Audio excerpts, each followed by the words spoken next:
Halo semua, apa kabarnya? Semua pasti sehat ya. Minggu kemarin kampus masuk ke masa ujian akhir dan sebentar lagi semester genap bakal selesai. Terus minggu kemarin banyak banget tamu dari Jepang. Waktu kedatangannya tamu-tamu ini pas banget, soalnya pas di masa nggak ada kuliah.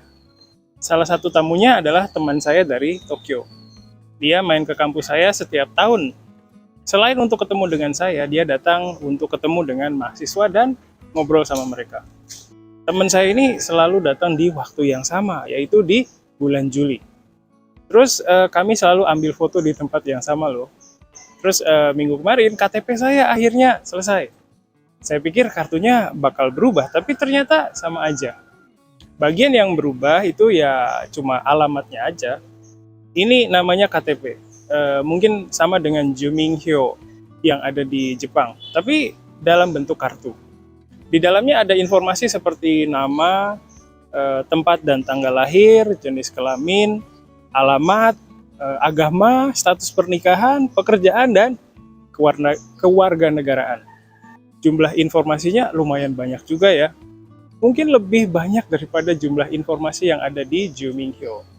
Selain dalam bentuk kartu, ada juga KTP digital dalam bentuk aplikasi loh. Sekarang kayaknya Indonesia udah masuk musim hujan, soalnya hampir setiap hari turun hujan. Masuk musim hujan berarti masuk ke musim nyamuk juga. Akhir-akhir ini banyak orang yang kena demam berdarah. Untuk kalian yang tinggal di Indonesia, hati-hati ya. Nah, kalau di kawasan perumahan kayak tempat tinggal saya, biasanya ada pengasapan atau biasa disebut dengan istilah fogging. Pengasapan ini dilakuin supaya nyamuk-nyamuk mati. Fogging ini bagus sih karena bisa bunuh nyamuk, tapi baunya itu nggak enak banget. Baunya itu nggak enak, tapi karena muncul banyak asap kayak gini, banyak anak-anak yang nonton juga.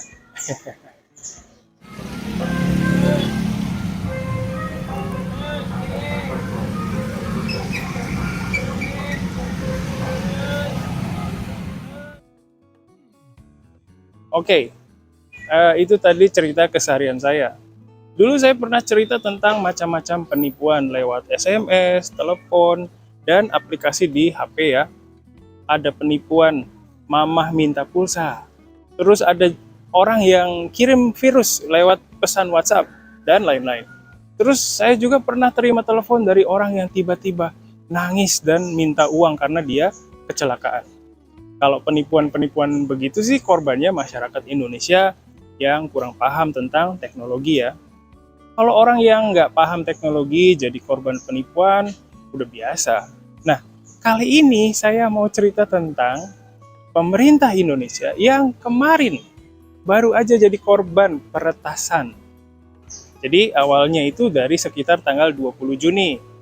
Di tanggal itu ada berita kalau pihak imigrasi Indonesia alami kerusakan sistem, jadi mereka nggak bisa layani orang yang mau keluar dari Indonesia atau orang yang mau masuk ke Indonesia dari luar negeri. Kata pihak imigrasi ada gangguan di Pusat Data Nasional atau PDN. Kebetulan di waktu yang sama ada mahasiswa saya yang sedang buat paspor karena dia mau pergi magang ke Jepang. Pembuatan paspor mahasiswa saya juga terhambat karena kerusakan sistem itu.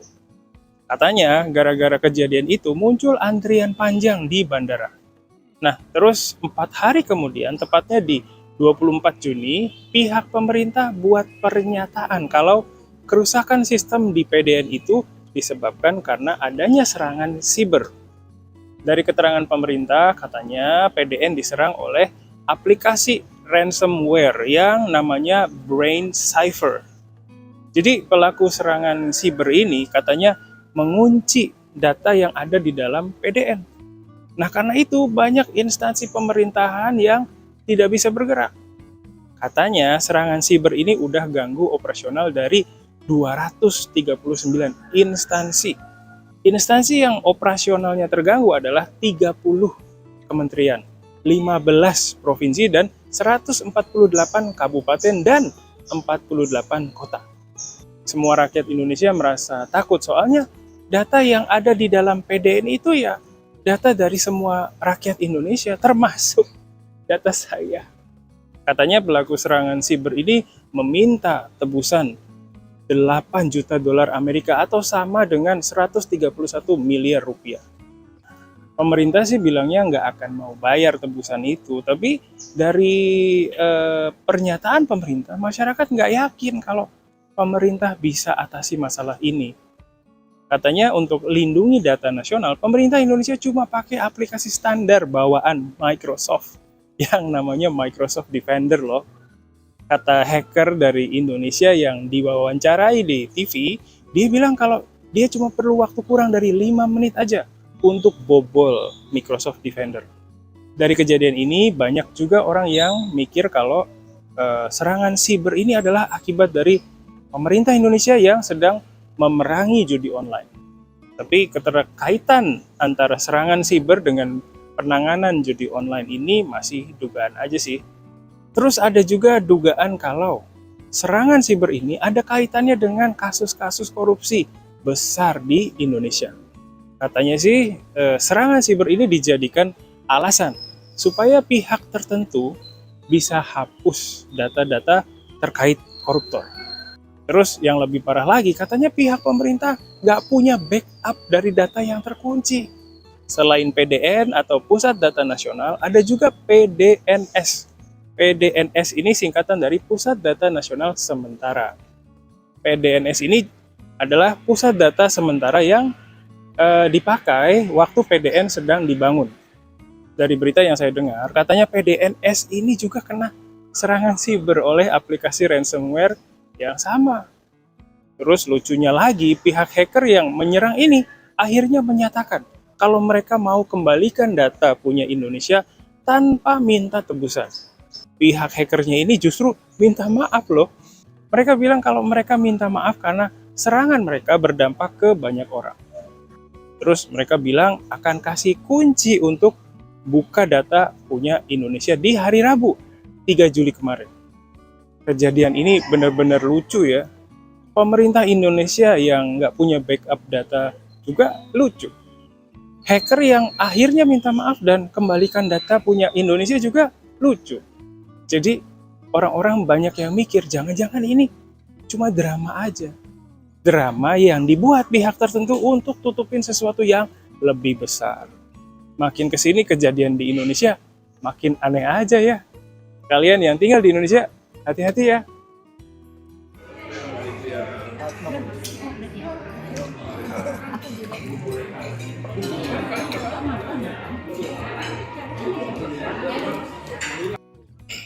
OK、はい。ここからは日本語で話します。今回の動画で、この間インドネシアで起きたサイバー攻撃について話しましたけれどもいかがでしょうか。今回起きたサイバー攻撃は、初めてじゃないみたいで、以前もインドネシア政府機関や銀行などを、ターゲットにした攻撃もたくさんあったみたいです。最近全部インターネットでつながっちゃうので、もう本当に怖いですね。さて、今回も日記に出ている単語についてお話ししたいと思いますけれども、その単語は、トルンフジャンのトルンです。トルンは、動詞で、これもまた意味の幅が広い動詞です。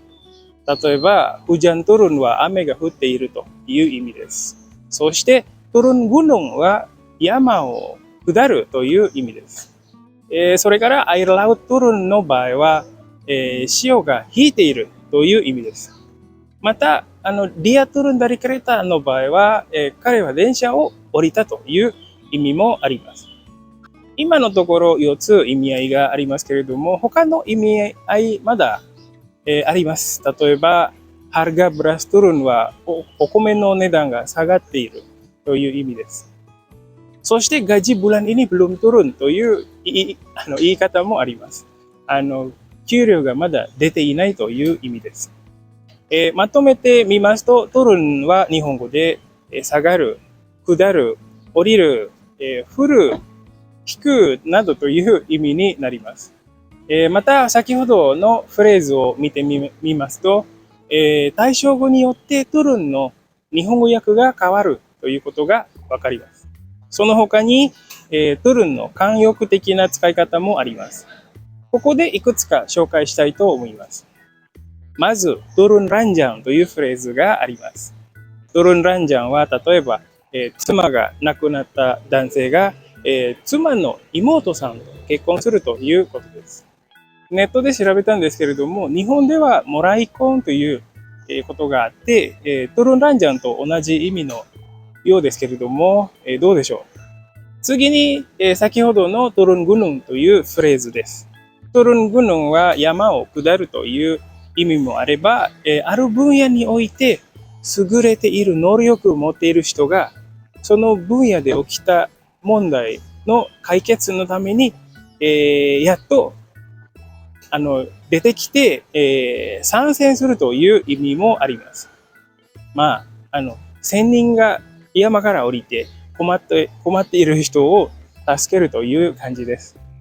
次のフレーズに行きます。次は、トゥルンタンガンがあります。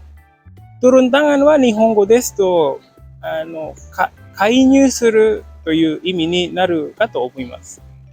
例えば、例文は、kepolisian pusat akhirnya turun tangan dalam penanganan kasus pembunuhan di Sumatera という文章で、意味はスマトラ島の殺人事件処理についに中央警察が介入したという意味です。最後にトルンミノムというフレーズもあります。これはサッカーの用語になります。意味は何でしょう。ぜひ答えをコメント欄に書いてみてください。お待ちしております。この動画を見てくださった皆さん、ぜひ自分の経験をもとに例文を作ってみて、コメントとして書いてみてください。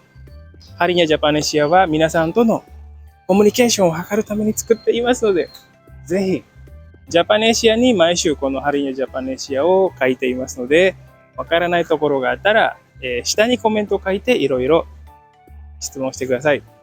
皆さんのアウトプット、そして私からのインプットとフィードバック。このやりとりがとても大事です。